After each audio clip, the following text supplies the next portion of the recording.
মেহেরপুরের গাংনী উপজেলার বানিয়াপুকুর গ্রামে ভুট্টা খেতে পড়েছিল অজ্ঞাত অর্ধগলিত এক ব্যক্তির লাশ উদ্ধার। মেহেরপুরের গাংনী উপজেলার বানিয়াপুকুর গ্রামের চারচারা ভোলার দাড়ির মাঠের ভুট্টাক্ষেত থেকে এক মধ্যবয়সী পুরুষের অর্ধগলিত মরদেহ উদ্ধার করেছে থানা পুলিশ। মঙ্গলবার বিকেল ৩টার দিকে তার মরদেহ উদ্ধার করে মর্গে পাঠানোর কার্যক্রম প্রক্রিয়াধীন রয়েছে। গাংনী থানা অফিসার ইনচার্জ ওসি বানি ইসরাইল বিষয়টি নিশ্চিত করেছেন। তিনি জানান, গাংনী টু হাটবোয়ালিয়া পাকা রাস্তা হতে প্রায় ১৫০ গজ দূরে বানিয়াপুকুর গ্রামের ভোলার দাড়ি মাঠে মৃত আবুল হোসেনের ছেলে আব্দুল খালেকের ভুট্টাক্ষেতে অজ্ঞাত অর্ধগলিত লাশ পড়ে আছে।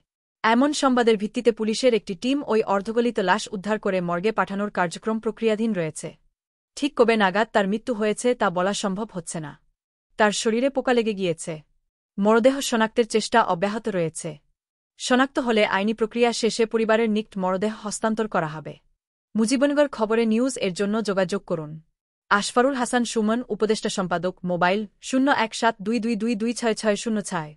শাহিদুজ্জামান রিপন, যুগ্মবার্তা সম্পাদক, মোবাইল 01723004300। অধ্যক্ষ মহসিন আলী আঙ্গুয়ার, সম্পাদক ও প্রকাশক, মুজিবনগর খবর.com, মেহেরপুর।